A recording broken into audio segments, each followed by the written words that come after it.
Welcome to Mission Evolution Radio Show with Gwilda Wiyaka, bringing together today's leading experts to uncover ever-deepening spiritual truths and the latest scientific developments in support of the evolution of humankind. For more information on Mission Evolution Radio with Gwilda Wiyaka, visit www.missionevolution.org. And now, here's the host of Mission Evolution, Miss Gwilda Wiyaka.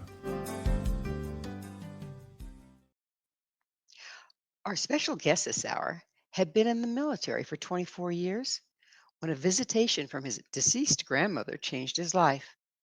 Stay tuned for Dean's story. Mission Evolution radio TV show is coming to you around the world on the X Zone TV channel, xztv.ca. With us to share his story is Dean McMurray, the military medium. Dean is an internationally acclaimed psychic medium, healer, dowser, and ordained minister. After 24 years of service, he retired from the Army and enlisted in a new service. He devoted his life to developing his psychic abilities in service to others. Today, Dean conducts readings for clients throughout the world, teaches mediumship classes, presents at regional symposiums, conferences, and workshops. His website, themilitarymedium.com. Dean, thank you so much for joining us on Mission Evolution. Good morning, Gwilda. Thank you so much for having me back. It's just wonderful to see you again. And again, thank you for your service Oh, thank you. on both counts. Right. Thank you. Protecting the country and then taking care of the dead. It's a good Right. thing. Yeah. So, what was your job while you were serving in the military for 24 years? I served in a lot of different capacities because I was in two parts of the Army. So the first part of my service was 14 years in the regular Army. And I served as an infantry in the infantry, a lot of different jobs from a radio operator to a machine gunner to, a squad leader. And then I transferred to the Army National Guard in an active duty capacity the last 10 years. And then I did a lot of more support, think of pay and supply and those kind of things.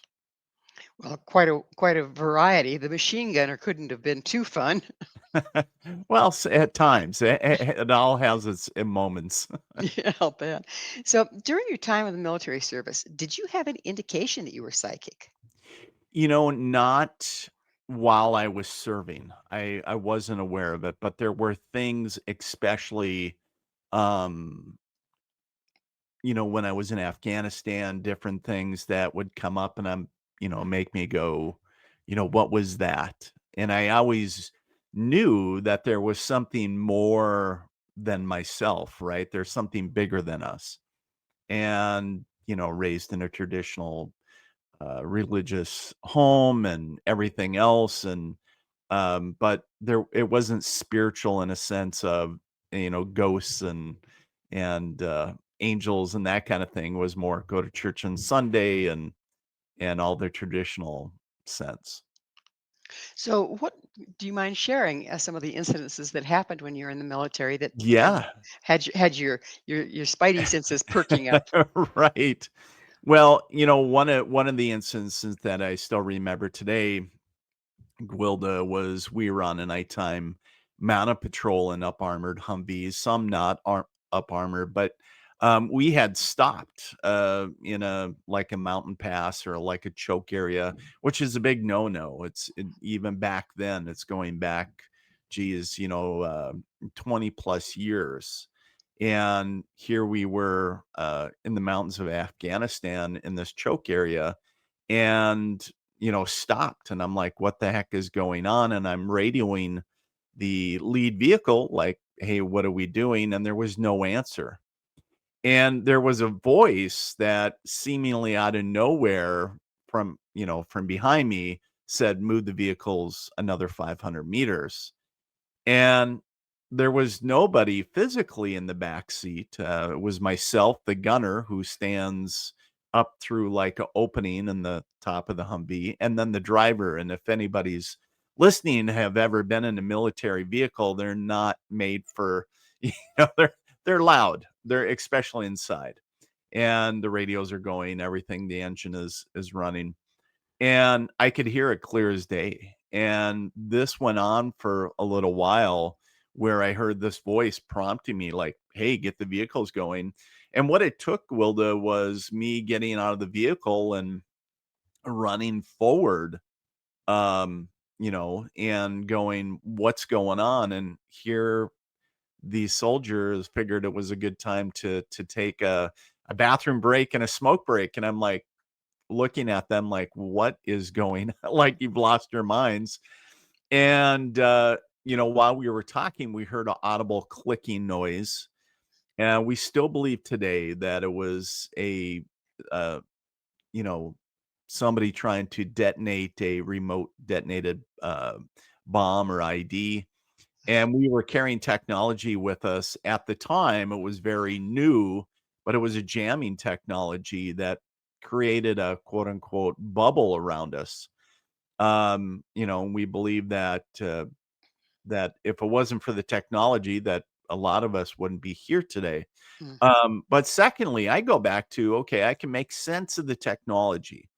There's an enemy that wants to, do harm to you, and you're there to, clean them up. But on the other aspect, where did that voice come from? That voice that was saying, move the vehicles up another 500 meters. And I never did get any answers around that. Of course, obviously, I know that whether it was guardian angels or divine spirits, it was there for our highest good because it was trying to keep us safe. I would share is that I did ask my driver, "Did you hear that?" And he was like, what did you say?" Like, "What? Hear what?" And I was like, "Never mind," because you don't wanna be that guy. You think you're going a bit crazy, and it's like, "Did I hear that right?" Move these vehicles up and, when there's physically nobody there, but of course, when you have a spiritual awakening and you look back and go, "Oh," you have these aha moments of, "Hey, I was being guided before I even knew I was being guided." So when you hear that voice, you've heard it since, I assume, in one form or another.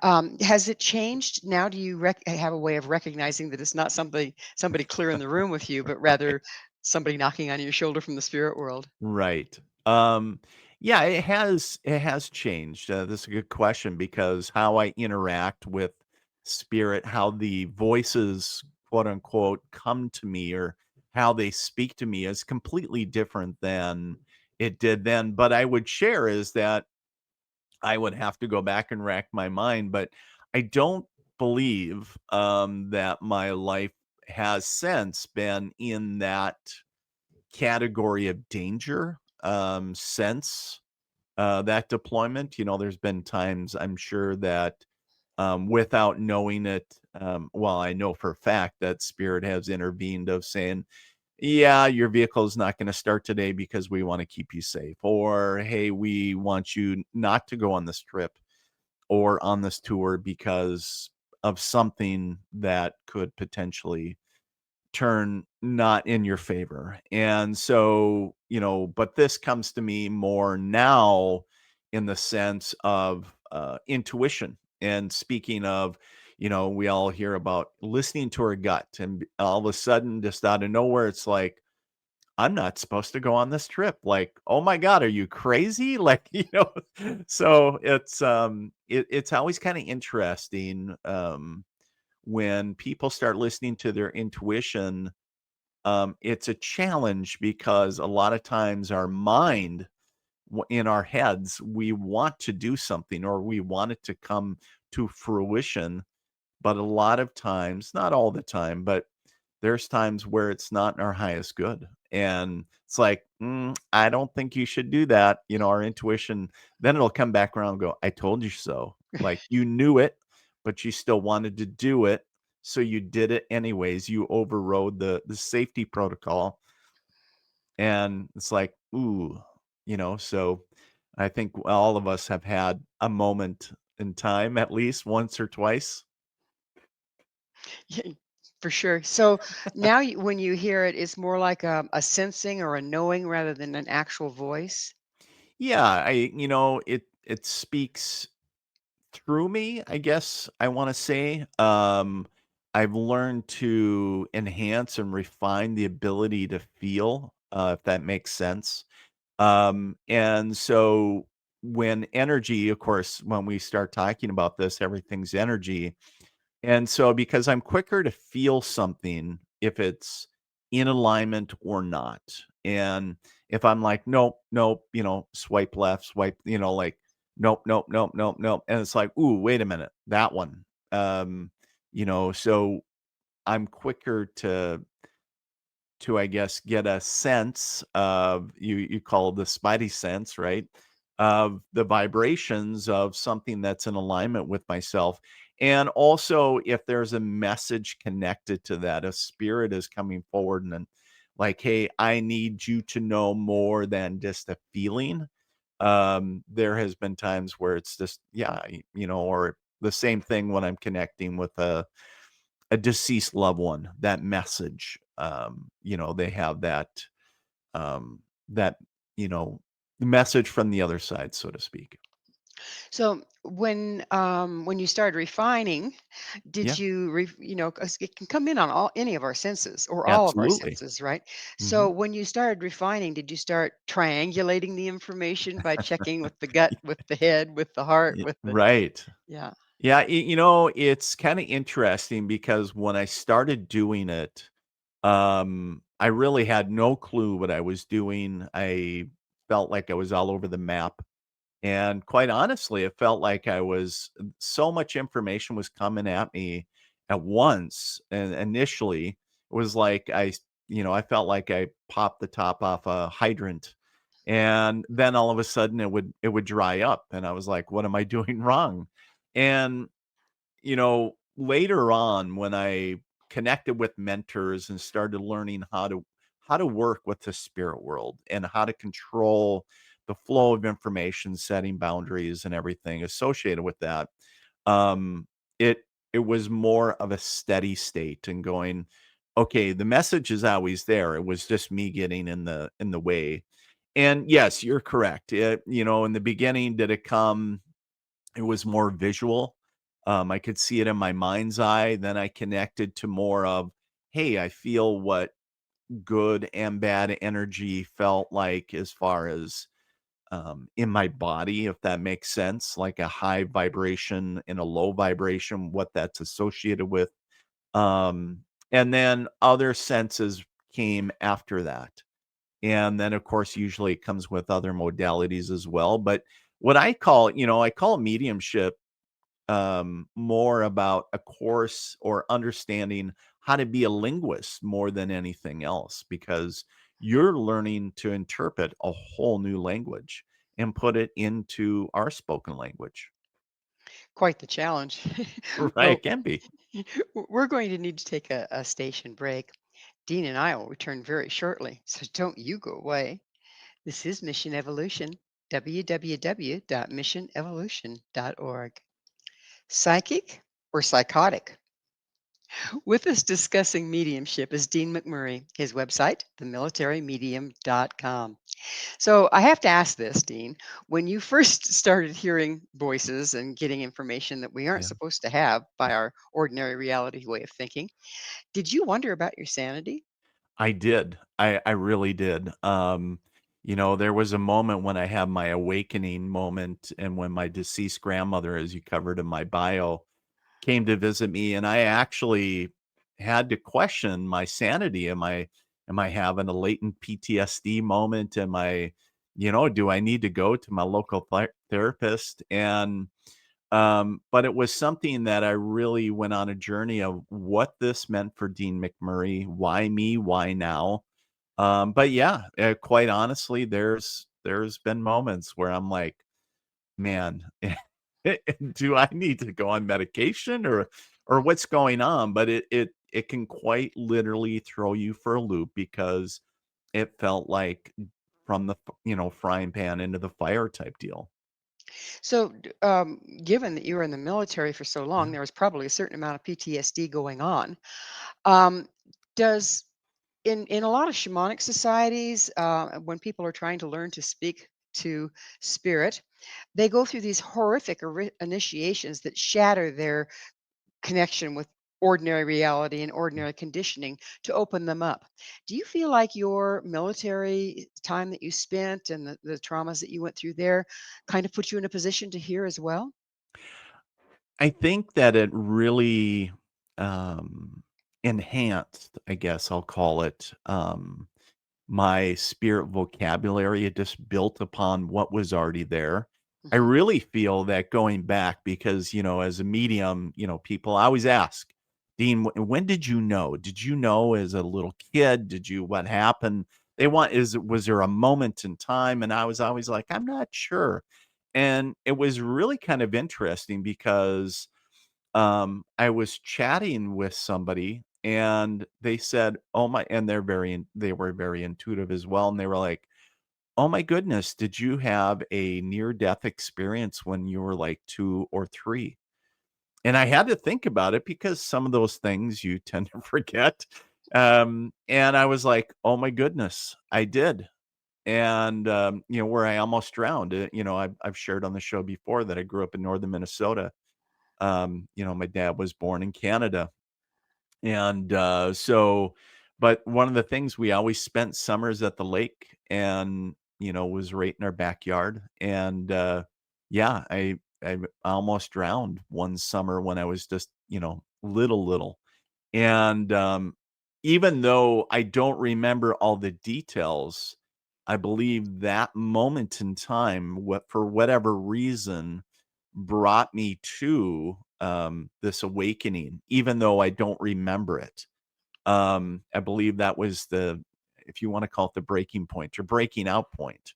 But then I reawakened to my abilities, was in my early 30s. And so, here we were when I was, returning from my last deployment. And then so I guess what I would share is that, it kind of went in hibernation, shall we call it?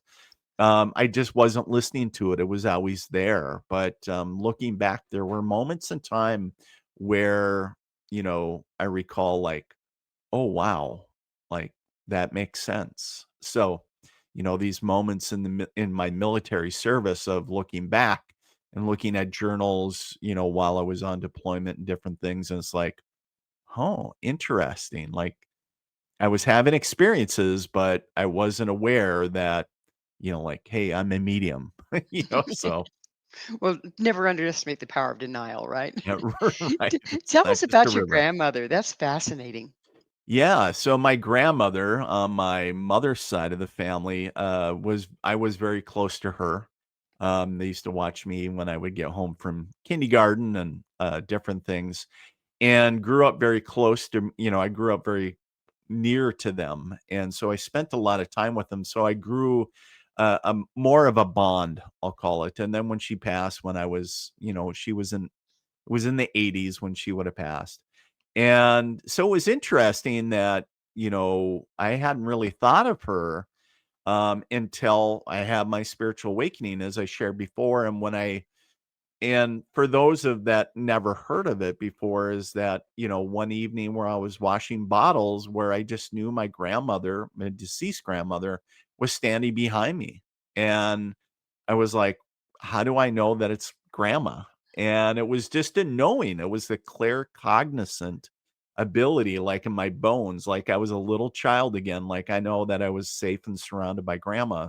And I went to bed that night just thinking, I'm overthinking it, whatever. Maybe I watched trying to put logic to something that doesn't have logic, right?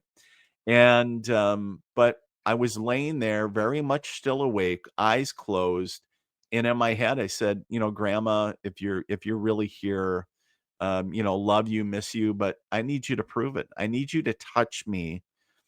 And I should go back is because it was a little bit longer conversation. Is first off, I said, prove it, prove that you're here. And the room dropped dramatic, dramatically in temperature. And then I said, I need you to touch me. Like I need, prove it, prove that you're here. And I still remember it like it was yesterday. It was a gentle yet firm pressure that started at the top of my head, went to the bottom of my feet. and it was like somebody, laying physically on top of me, and I could feel myself sink into the springs of the bed, and I was like, "Holy cow." Had me freaked out, and that's literally what I said in my head. I was like, "All right, Grandma, you gotta go. You're freaking me out, and, love you, but you gotta leave." And as soon as I said that, like a snap of the fingers, the room returned to normal temperature. The weight came off, and I'm sitting up in bed completely out of breath, covered in sweat. And then I had that moment you talked about, or you asked a question like, you ever have a moment in time when you thought you were going crazy? I was like, holy cow, what was that? And I was like, I know what I experienced, but I can't explain it.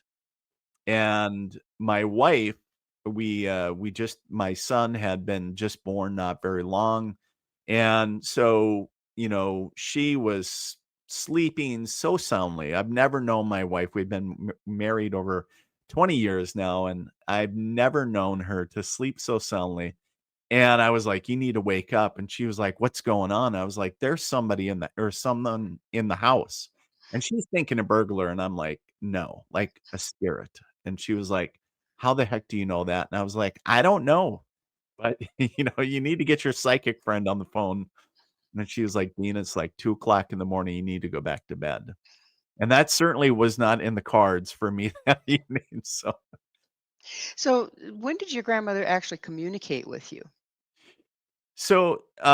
It was that evening, and it was more about, it wasn't if you think of when we think of, communicating, we think of somebody sitting down just like we're having a conversation now, but it was more about the aspect of from that evening, like, knowing communicated a message without verbally saying it. And I just knew that it was more about, "Hey, I'm here to support you on your journey." And then as after that awakening moment, it was more about going, me, establishing or waking up to the ability that I'm a medium and embracing that more importantly. But once I did, it was like reconnecting with my grandmother and going, yeah, now you got to get to work. And my dad's mom, which is interesting, she used to teach school up in Saskatchewan, and one of the things that she and I had never met her. She passed when my dad was a teenager, and, it was interesting because she came forward and was like, "All right, now I'm gonna teach you." So both grandmothers were very instrumental. They had a very loving, but, it was that tough love thing. "All right, you need to get your stuff together." Chop, chop, Yeah, time to chop, go. chop. Yes, Were, yes, yep. were either of them psychic that you know of? Neither of them that I know of. However, it was interesting is my dad, had talked about, what I was doing to his sister in Alberta. This was a number of years back. And my aunt, said, "Oh, don't you remember Aunt so and so?" So this would have been, um, my grandmother's sister. And she used to read tea leaves. Oh, And so I interesting. was Mhm. like, "Isn't that fascinating?" So I was like, and, he never had probably paid any attention to it. I don't know if it was more of a side thing, like, "Hey, let's sit in the parlor and drink tea and, maybe have a nice cup of red rose," or whatever they were drinking, but, and then read the tea leaves. I don't know, but, I found it really fascinating. So there were aspects, but by me stepping out and embracing who I was and making it okay for others in the family, it was interesting for people in my own family, mainly my mom, my sisters, to come out about their own abilities. Oh, And interesting. so Yeah. once I came out of the quote unquote metaphysical closet, they were like, "Oh, I guess it's okay not to, just say, Not to hey, ha- I have this ability too." yeah, not have to hide it. Yeah. So, when you speak to the dead, how do they present themselves? So I see them in a lot of different ways, but, I usually see them, uh, just like you see me.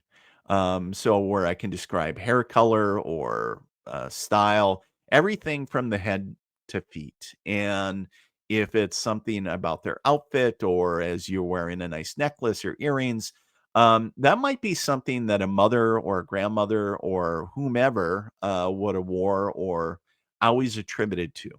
I know I remember one, it was a starburst, like snowflake brooch that a grandmother came forward with, and it was something very symbolic for the family. These are things that it's more, as we know, is evidential information. Sometimes it's something associated with what they did. I have my own father-in-law who's in spirit currently, and he was associated with the railroad. So, connecting with people that have a unique job history, they might come forward in uniform, for example. A lot of police, fire, military, of course. We have other ones that have stepped forward with showing me trains, tractors. I mean, the list goes on and on and on. Everything. And interesting enough, I want to bring this up before we cut or go to break, but we're coming up on the 24th year of 9/11.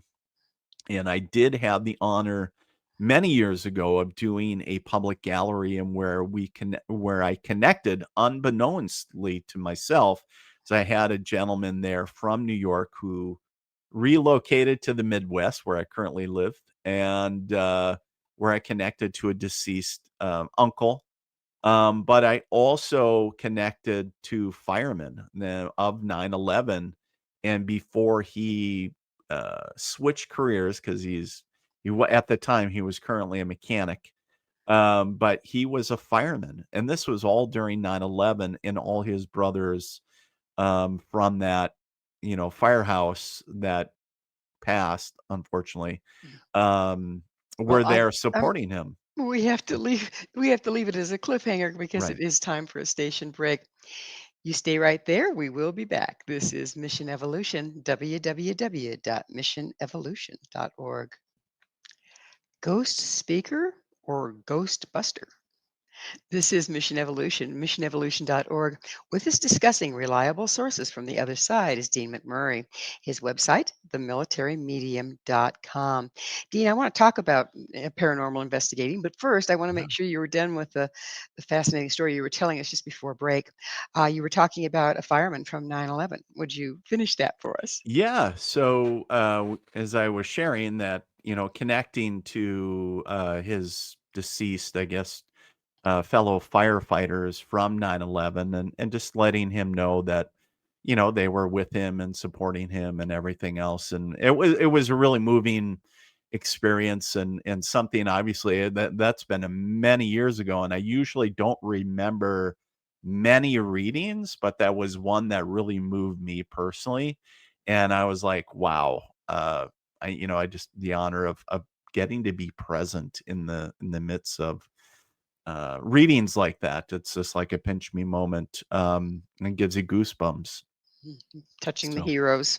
right, well, and just yeah, the men and women that served and ultimately perished that day. But yeah, it was something, and to be bear witness of the healing that took place that day as well. And that's really why I do what I do. So So, on to ghost busting. yes. So, have you ever worked with any paranormal investigators? I have. I have done a joint investigation previously. And yeah, so that was a lot of fun to get to work with them and to get some answers for the homeowner, we'll call it. The homeowner, I like that. So, um, when you were working with the paranormal investigators, Yeah. was there collaboration between what their instrumentation was showing you and what you were seeing? Yeah. So I gotta share, it was the first time actually doing a joint investigation with a team. And I really I'm a gadget guy. I love gadgets. Um, and I wanted to see like the correlation between um mediumship and, the scientific aspect. And so we come up with a plan of attack, we'll call it, and where intuitively I just tapped into the spirits in the home and just wrote things down that I was getting, and then I gave them what I was, receiving, like, hey, there's a young girl here, da da da da, and I was giving all the everything that I was getting. And then I said, why don't you guys do your level of investigation? And it was really neat because not only were they, able to corroborate, like, the connection of the homeowner's deceased father, but there was a deceased, little girl that was hanging out in the home. Um, Unfortunately, there was some spirits that were very naughty, and they wanted to push me down the stairs, evidently. Yikes. So yeah, so there's always some that are very mischievous. They didn't, by the way. I'm still very fine. But, yeah, because I was going behind the team, and I was actually doing a home clearing, because I was like, well, yes, it's good to do the investigation, but we want to clean everything energetically up. So, So, have you ever run across a spirit in a place, in a location, or whatever, of a person that's still alive? Because I know sometimes people can leave part of themselves in places from trauma yeah, or whatever. Have you yeah. ever run across that? So the aspect of, if you're saying, like an echo or an emotional imprint of somebody that is still very much alive, but they live somewhere else. Hmm. Um, some of the residual, emotional energy, I get that quite often when I work, believe it or not, with realtors. We have people that are very much still alive, but there's a lot of emotional stuff going on in the home. And because when people, if you've ever looked for a home, if you're a homeowner, when you came in to view your home or do a walkthrough, you usually get a feel for the home, right? You may not know what all that entails, but it's all energy. And other than aesthetics, how the home looks, what, maybe blue shade carpet, whatever they got it, how they got it decorated. But usually most people get a feel for the home. And that's where a lot of times, if somebody doesn't want to sell, but yet they're going through with the process of selling, it keeps, people can feel that. Or unfortunately, people get divorced, people are getting, are sick, they need to sell.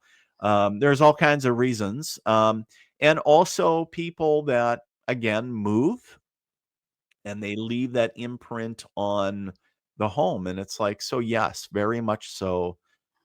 We can, I love the saying, you're responsible for the energy that you bring, into the space. And because a lot of people don't realize, it's like walking across mom's clean floor with dirty boots. You don't do it. And that's why you got to watch your energy. That's such a wonderful point. What do you think the world would look like if people became more aware of what they're doing with their energy? Oh man, if people became more aware of what I call the big three, the people, places, and things around them that are affecting or triggering them, number one, I think there would be a lot more acceptance. There's a lot of great people in this world. I think it's just outshadowed by all the negativity and all the hate and all the wars. But the thing I would share is that I really feel that there would be a lot more acceptance and a lot more, love and forgiveness. But healing, uh, unfortunately, doesn't look like all, unicorns and puffy clouds and everything else. It's, sometimes it's very heavy work. It's not very nice. And sometimes, quite honestly, it's painful. And the people that want to get to that happy place sometimes have to go through that challenge, and they're not, I always say, they're not uncomfortable enough yet to change, and so they are stuck. What is it Winston Churchill said? When you're going through hell, keep going, Keep going. keep Yeah, going. So if you stop, you've kind of aborted the process, haven't you? Yeah. absolutely, get mired, yep. So you brought something to the fore that we haven't gone into, and you're talking about the healing that takes place as a result of Yeah. your communication with those that have crossed. Would you go into that a little bit for us, please? Yeah. Well, and I would share is that, my mantra has always been like from the early days trying to figure out why I'm doing what I'm doing is to help others heal one connection at a time. If I can help one person, that's all that that's all worth it. But when people come for a reading or energy work, and we could just use that umbrella, when you're able to connect and get that message of whatever it is, forgiveness, whether it's approval, validation, whatever, connecting one more time to that loved one, and to bear witness to, these, that healing that starts to take place. And grief is a journey, right? It's not like, oh, hey, it's one and done. People go their whole lives. And I believe that grief is like a scar that forms over a wound.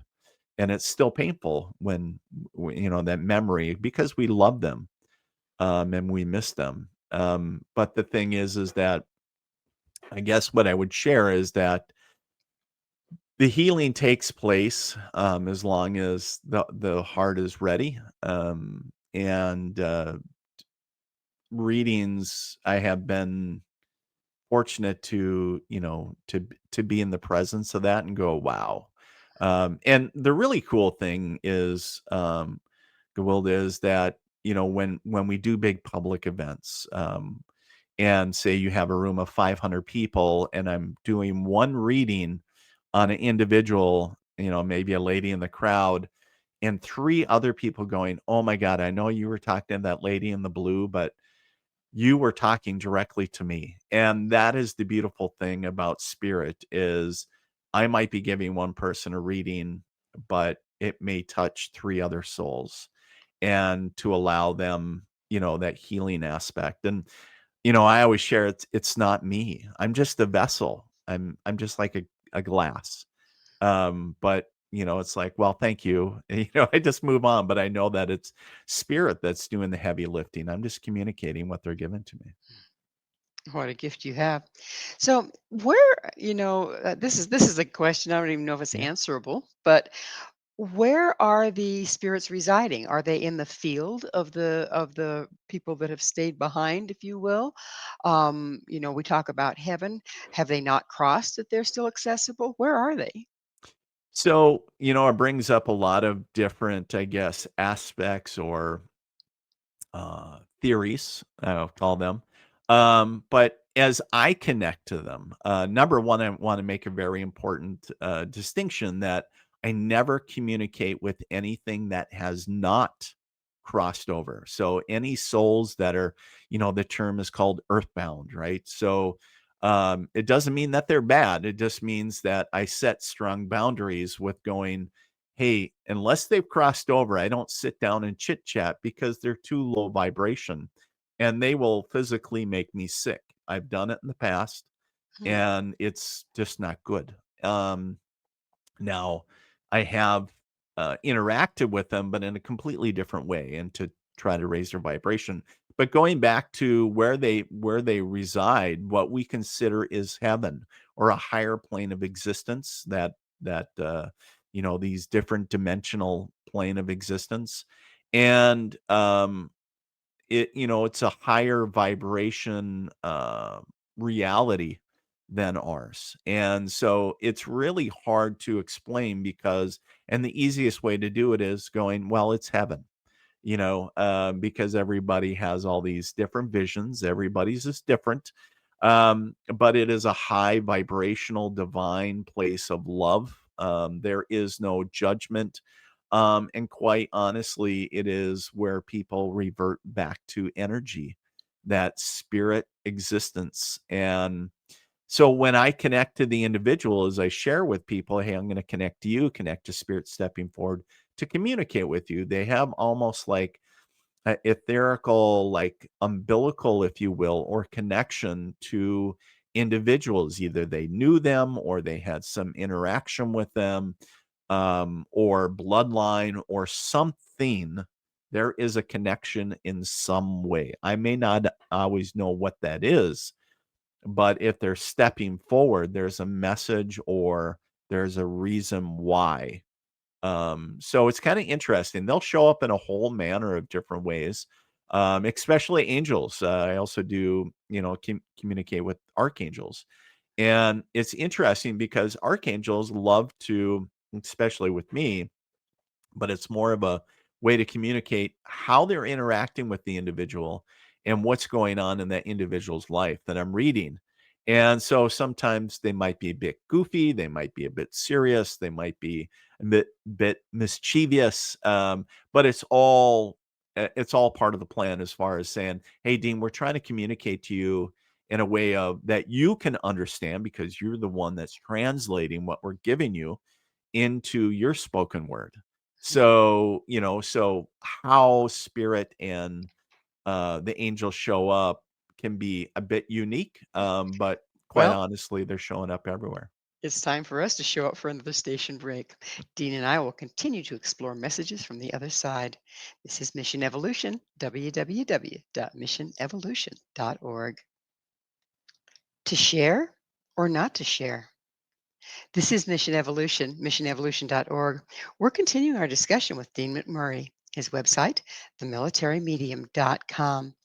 Dean, do you ever get messages? So, say for instance, you're just in a room with a bunch of people, and suddenly you're starting to get a message for one of them, but they haven't asked you to do mediumship for them. Does that ever happen? And if so, where do you stand on sharing? That's a great question because, yeah, and the answer is yes. Have I?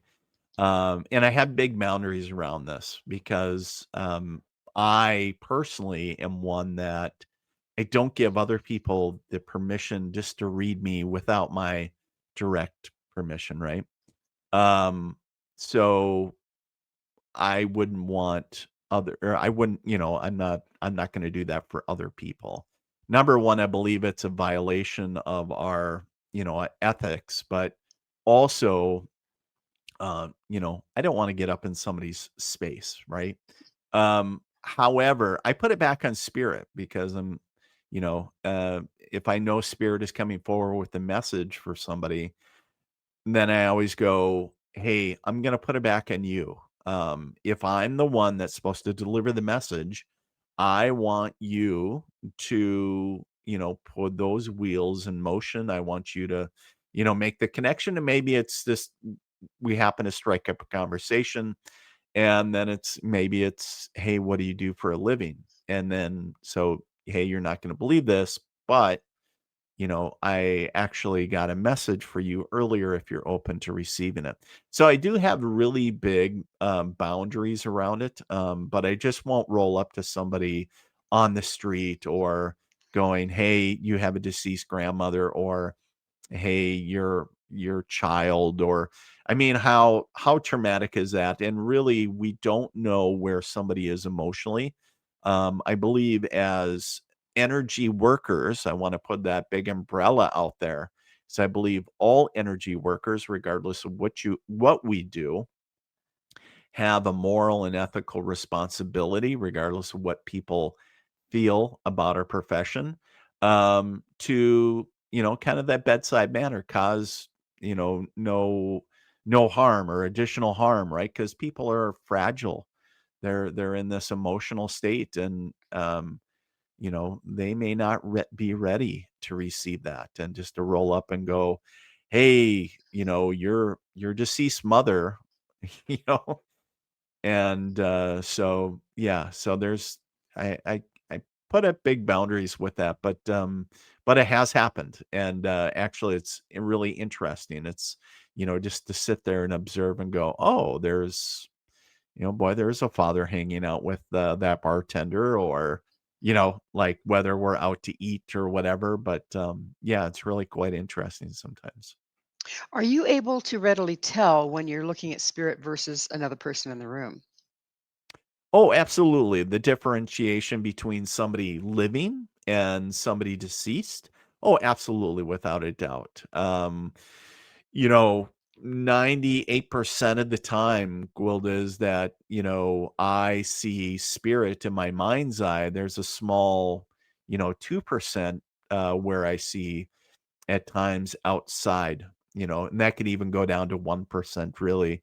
Um, so, there's been cases where, where I've seen physical manifestations and quite honestly, it usually catches me off guard and it makes me still jump a little bit, to be quite honest with you. But then it's like, okay, so that's how you're showing up. And usually it's the spirits that have a good sense of humor. And it's like, oh, I thought you were ready for me, so, but usually not, like I said, 98 to 99% of the time, they're gonna show up in my mind's eye, so where I'm seeing it all up here, like pictures, movies, that sort of thing.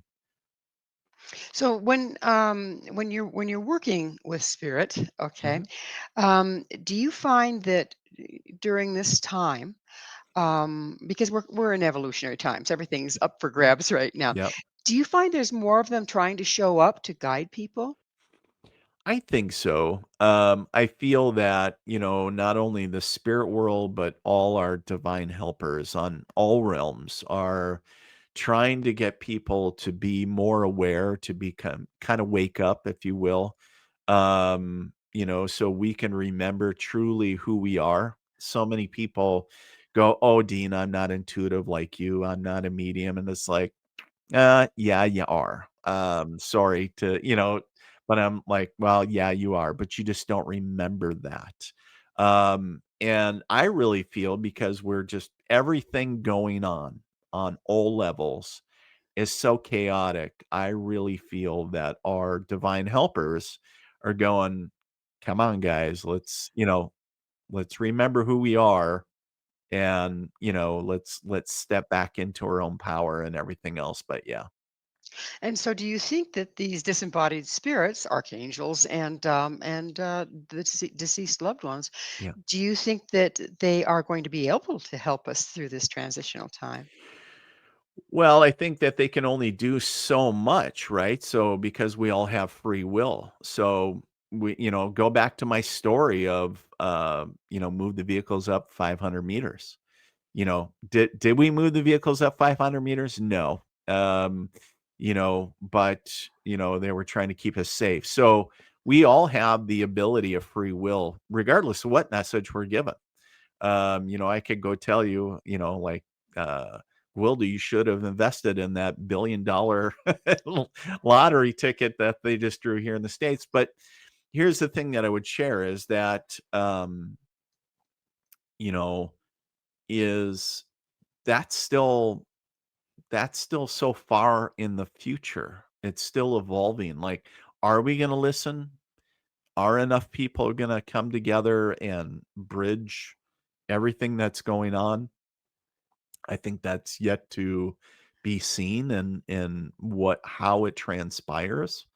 So I'm trying to remain hopeful. So It's a challenge sometimes, but it is. absolutely, Yes. let's talk a little bit more about frequency because I think it's such an important Yeah. concept. Do you find that if you are um, getting stressed out, work too Mm. hard, haven't eaten well, haven't got enough sleep, of course, those things drop our frequency. Do you Yes. find that your ability to connect diminishes when that's the case for you? It can be because then I'm up in my head, right? I'm in my ego. And I'm focused, oh, my back hurts or I'm tired or all the things, and instead of I feel fully rested, like this morning I feel great, I had a great breakfast and up and moving and getting doing the things that I should be doing to feel very aligned, we'll call it. So whatever that looks like for each individual, I believe that they should be doing that to stay in their optimal highest frequency. Yes, of course. Anytime that you don't move your body, that you're not eating well, You're feeling not good, and you're just dragging. Everybody can say, yeah, I've been at work and I'm just dragging. I don't want to be. Well, if you're doing the same, you're not going to put the energy into a reading. And quite honestly, depending on the reading or length of reading or how many readings I have done, quite honestly, if I am, uh, even if I'm feeling really good, I can feel completely depleted because it takes so much energy. And you have to remember, mediums have to raise and maintain their energy during a reading to communicate with those of high vibrational frequencies.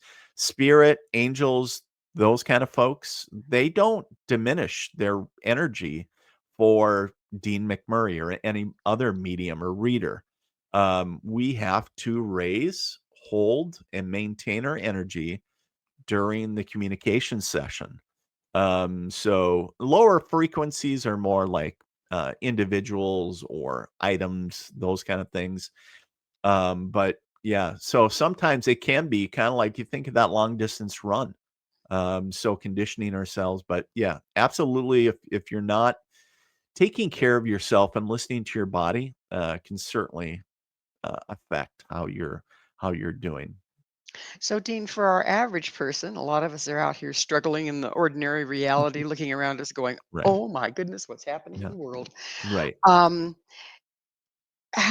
what suggestions would you have to help them connect with the guidance that's available for them? Well, first, I would say if you could get self aware, and this is what I mean by self aware, and I am vaguely mentioned these earlier, is the people, places, and things around you that are making you either feel good or not so good energetically, right? And so by start associating with things that are high vibrational, helps maintain your energy, right? But you know, simple things such as taking time to get quiet, disconnect from cell phones. I mean, and the scroll of doom, right, on Twitter and Instagram and all the other platforms. Shut that off for a while. Um, so even put down, if you're great about reading books, put that down. If you can get quiet for a little bit, then do it. And I know there's going to be people out there going, Dean, you don't know my life. I got three crazy kids and a dog and a spouse and, everything. I got job. And I get that. But there is, and some people like to do it right before bed as they're falling asleep, all these things that we can calm ourselves and get rid of all the lists in our head going, I got to paint the house tomorrow. I got to do this. I got to do that. All the to dos or coulda, shoulda, woulda lists, and to quiet the mind. So then our subconscious or our higher self can step in. And then that's where we start hearing or getting some of these messages, if you will, or guidance. And then the longer we listen, the louder it gets. Because in my experience, and it's not always the case, but a lot of times it's not a loud bang. It's not the message is not big. It's very quiet. It's gentle. Sometimes you really have to listen hard because there's so much other chatter around. But once you start listening and get attuned to the energy and how it comes to you, then it's like, oh, that's I'm supposed to go here today. Or why would I ever call him or her? Why would I, and that defies logic. Just do it. See what happens, and then take note. So remember, our intuition is playing a bigger game than we are. It can That's see it's sitting at the 30,000 foot level. It can see years down the road. So a lot of times people act on what they're getting, but they feel that they got it wrong. It's Well, just Dean, you didn't I'm, get it wrong. It's I, just the timing was off. I'm sorry to interrupt, but you know That's all what? right. We're out of time. Thank you so much for coming on the show. Thank you so much for having me back. My pleasure. Our guest this hour has been Dean McMurray, the military medium. Dean is an international acclaimed psychic, medium, healer, dowser, and ordained minister. To find out more about Dean, visit his website, themilitarymedium.com. This has been Mission Evolution with Gwilda Wiyaka. For more information or to enjoy our past archived episodes, visit missionevolution.org. Be sure to see us next time. We'll talk to you then.